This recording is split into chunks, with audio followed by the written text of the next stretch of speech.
Going over to one of the stalls, Ayaka opened the door. Her eyes widened slightly upon seeing the fancy area. The first thing she noticed was the toilet, which had a squarish appearance. Then, as though detecting her, the seat lid raised itself. It was as if it was inviting her to come over and use it. They're even creating something fancy at this level? Ayaka giggled at Star and Moon for putting such thought into even their public restrooms.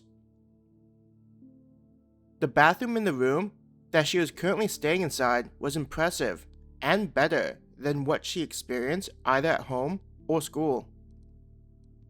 On one of the walls were hooks and a shelf, as though for adventurers carrying their gear. The hooks were perfect for weapons, even for her naginata. When she walked inside, there wasn't a feeling of crampedness. She could easily turn around without even touching the walls. Placing her cup on the shelf, Ayaka began removing her protective leather vest. Upon freeing herself of the vest, Ayaka could breathe a sigh of relief. It didn't constrict her breathing, but it still felt great getting out of it. The feeling was similar to arriving at home, taking off the school uniform, and putting on gym shorts and a casual t-shirt. Fortunately, the inner white shirt wasn't soaked in sweat from the day's work. Ayaka undid the clasp of her skirt and hung it up on one of the hooks. She then removed her shirt and placed it on top, happy to see that it wasn't going to fall off. Pulling down her panties, Ayaka took a seat on the toilet. The first thing she noticed was how the seat wasn't cold to the touch. There wasn't the initial shock of the hard plastic, which heated up from someone sitting on it. Instead, it was comfortable. Though she didn't initially feel the need to use the restroom, upon sitting down and being relaxed, there was a sensation of something flowing out of her. Her eyes widened, surprised by the flow. "I really did drink a lot," she laughed. A moment passed, and soon her body felt relieved of the excess liquid. "At least it's better doing it here than out in the grassland," Ayaka giggled as she finished. As she sat on the toilet, Ayaka looked around. What grabbed her attention was a remote touch control. "What is this for?"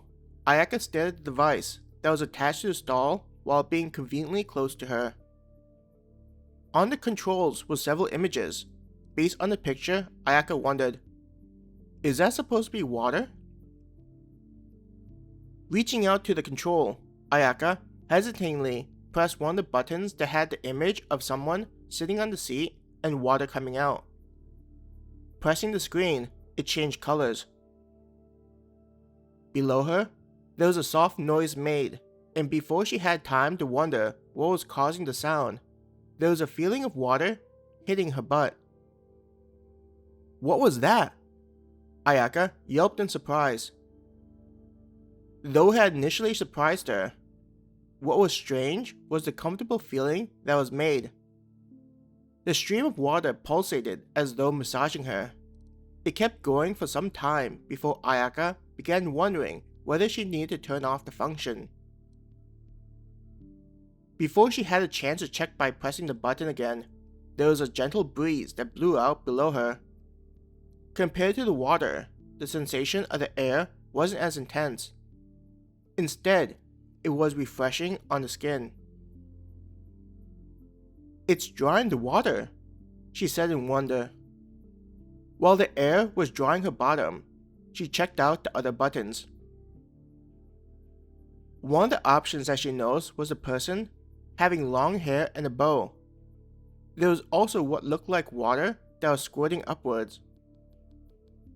"I wonder what that does," Ayaka said curiously.